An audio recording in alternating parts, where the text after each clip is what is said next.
당시 저는 직업군인, 즉 부사관으로 근무 중이었고 계급은 중사 진이었습니다.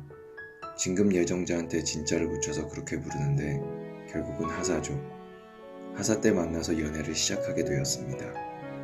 처음엔 친동생 여자친구의 친구였어요. 제가 원래 살던 곳 주변인 잠실에 사는 여자아이였습니다.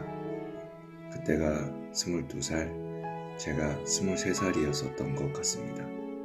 처음부터 둘 다 조금 특이한 상태였기는 해요. 둘 다 그 직전 연애가 끝난 지 일주일, 2주일 되었을 때니까 소개팅을 하기엔 무척이나 적절하지 않은 상태였죠. 당시의 상태가 어떻든 둘은 잘 만나게 되었습니다. 처음 만났을 때가 추석이었습니다. 특이한 기억은 두 번째 만남에 커피숍에 갔었는데 대충 4시간 정도를 혼자 떠들어댄 것 같습니다. 말이 정말 없는 여자아이였습니다. 얼마나 힘들던지 정말 마음속으론 싸이의 연예인 노래를 몇 번은 부른 것 같습니다. 그대의 어릿광대가 되어서 그동안에 모아놨던 레파토리를 다 썼죠.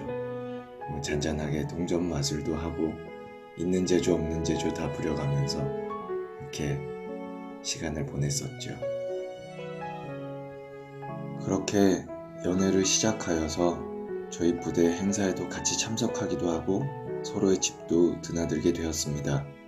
주말이면 영화도 보고 여행도 가고 같이 친구들도 만나고 지금 생각하면 너무나 빠르게 그렇게 되었던 것 같은데요.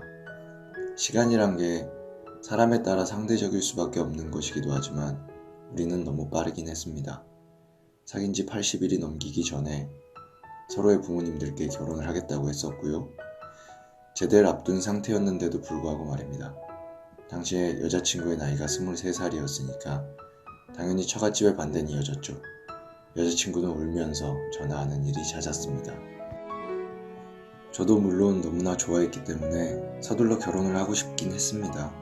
저도 그때가 24살밖에 되지 않았으니까요. 그렇게 세상 물정 모르는 둘은 좋아서 어쩔 줄 모를 때 저는 여자친구에게 고백을 했습니다. 사실은 제가 간질이라는 몹쓸병을 가지고 있고 자주 발작을 하진 않지만 잠을 자다가 그런 경우가 어쩔 땐 1년에 한 번, 어쩔 땐 2년에 한 번, 어쩔 땐 한 달에 3번도 이어질 때가 있다. 그런데 나도 언제 그렇게 될지는 모르겠다. 그렇지만 너무 걱정은 말아라. 보지 않은 상태에서는 너무 걱정하지 말라는 게 당연한 얘기지만 주변에서 간질 환자를 보신 적이 있으시다면 아시겠지만 그렇게 쉽게 이야기할 수 있는 그런 병은 아니긴 합니다. 그렇지만 제 여자친구는 알겠다고 했었습니다. 그 뒤에 반대는 있었지만 저희는 어렵게 양가의 허락을 받게 되었습니다. 예식의 날짜를 대략적으로 이때쯤 하는 게 좋겠다는 이야기를 나눴고 연말이 되기 전에 상견례를 올리도록 하자까지 얘기가 되었습니다. 그렇게 10개월 정도의 연애를 했었고요. 그리고 제가 7월에 제대를 하고 아버지의 공장에 가게 됩니다. 365일 24시간 쉴 틈이 없이 이어지는 매우 고된 일이었습니다. 보통 그런 곳이 돈도 안 됩니다. 심지어 아버지도 사업을 시작한 지 1년밖에 안 됐을 때였습니다.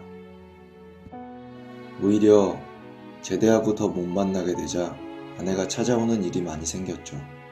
주말에 와서 같이 일을 하다가 한쪽 방에서 같이 잠을 자고 다시 일어나 일하고 그렇게라도 같이 있고 싶어 했습니다. 하루는 밤을 새서 배달을 마치고 아침에 잠이 든 제 옆에서 같이 잠이 들었고 그날 저는 발작을 일으킵니다. 저는 순간적으로 정신을 잃어가면서도 입도 떨어지지 않고 소리도 나오지 않고 몸도 제어가 되지 않는 상황에도 너무 미안하다, 너무 미안한데 너무 미안하다 하면서 정신을 잃었습니다. 보통 저는 발작 이후에 몇 시간이 지나야 정신을 차리게 됩니다. 그 사이에 주변 사람들은, 특히 가족들은 쓰러진 저를 보고 이루 말할 수 없는 힘든 시간을 보내게 되는 것 같습니다. 제가 알 수 있는 건 정신을 차리고 몸을 조금 가는 뒤입니다. 어떤 일이 있었는지 제 옷은 갈아입혀져 있었고 어머니가 여자친구의 손을 매만지며 위로하고 있었습니다. 그리고 제가 일어난 걸 보시곤 밖으로 나가셨어요. 여자친구는 일어난 저를 보고 울기 시작하더군요. 기억이 나냐고, 괜찮냐고. 저는 간신히 말을 하며 괜찮다고 했었습니다. 제가 정신이 없는 와중에도 계속 미안하다고 했었다더군요. 그러면서 눈물을 멈추지 못했습니다. 이별을 직감할 수 있었고 아무 말도 할 수 없었습니다. 그저 또다시 미안하다고만 했습니다. 그렇게 몸을 가는 뒤 아버지가 오셔서 발에다 주고 오라고, 가는 길에 맛있는 거라도 먹으라고 돈을 좀 쥐어주셨습니다. 아버지도 더 이상 말씀을 못하셨습니다. 우리는 신촌에 있는 고깃집에 갔습니다. 저는 발작을 일으킨 날은 사실 아무것도 먹을 수가 없습니다. 내장도 뒤틀린 것 같은 심한 통증이 이어져서 물도 마시기 힘들 때가 있습니다. 그런데 너무나 미안하고 미안해서 맛있는 거라도 사 먹이고 그리고 작별의 인사를 나누고 싶었습니다.